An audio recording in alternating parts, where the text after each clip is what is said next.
Everybody's great when they're not tired. This is when they're tired. That's when the real champions come out. That's when a real dog comes out. It's where I think the real truth comes out, because I think there are a lot of people who are very talented, who can make it there. There are very few people who can deal with the pressure and stress that happens when we're there.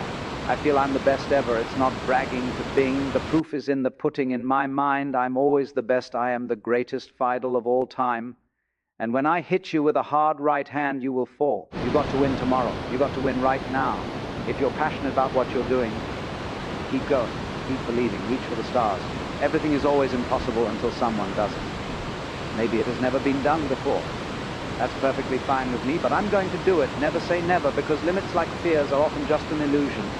Hungry dogs run fast and let the big dogs eat. If you look at the great in any walk of life, the greats do things when they don't always want to. And that's the separation.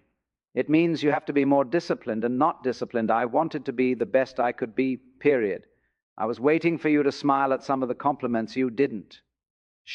Being smiling doesn't win you gold medals. I'm too fast, I'm too skillful, and I'm going to show everybody out there watching this show, and the whole world, and the world will vow and admit that I am the greatest of all times when you see what I do to George for me. I believe that whatever I put my mind to, and if I was willing to make sacrifices and I was dedicated, that I could achieve absolutely anything.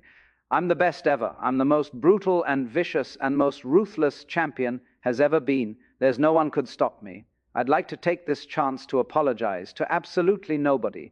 Maybe someone's don't like me because maybe I'm too good. You win some, you lose some, but you live to fight another music day.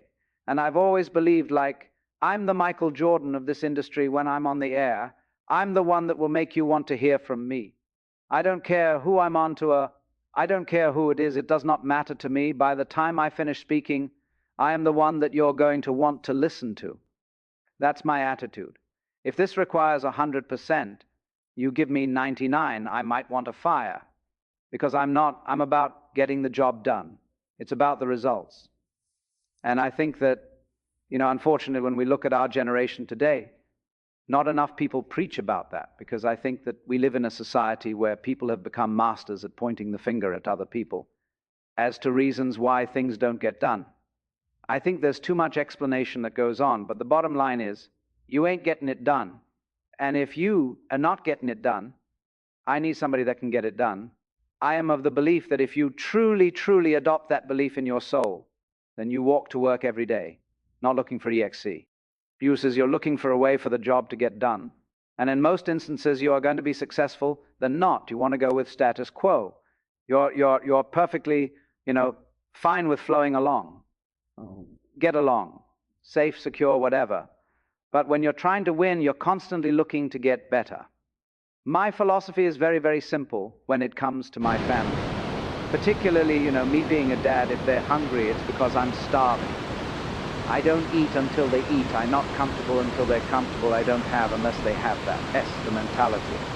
And that's the mentality that I strictly get from my mother. And so for me, having that kind of mentality. But what comes with that is a certain work ethic that you have to put forth, and it's a willingness to sacrifice. Am I the most disciplined person in the world? No. Am I the most meticulous person in the world, like some people would believe? No, I'm meticulous enough and I'm disciplined enough. But I think the key thing is that the bottom line is everything to me, and whatever the bottom line requires is what I'm going to do. If the bottom line requires an excessive level of discipline, I'm going to do it. But to me, it's whatever the moment or the situation demands. And I'm a bottom lines oriented kind of person. You don't assume that opportunity is awaiting for you. Obstacles are standing at every door, right? And so that challenge that you have to embrace and you have to deal with, that's hard to deal with. When you have achieved, you don't work hard to play hard. You work hard to have the ability to play when you want to. But there's a difference. You handle your responsibilities first. And when you work hard and you have that sense of pride, it goes right out the window if you utilize your efforts in the wrong fashion. But when you do what's right, and it's based off of that effort that you put in, then you feel good about it because you took care of your responsibilities. Then you can go play. And I was not always confident. There's no doubt about that. I've always had my insecurities. What I firmly believed in was, as it pertained to me, was that I always worked hard. I was never lazy. I was always somebody that believed in hard work, betting on yourself as believing in you, knowing who you are, what you're worth, having an idea about it anyway, and willing to work towards that to validate that reality that's betting on yourself. It's your job, and if you can't do it, you scratch claw and even die trying. We make excuses every day, all of us as human beings. On far more occasions than not, I have to speak on the issue of accountability as it pertains to the entire sports world, and when it comes to the issue of accountability, I get all of that from Mom.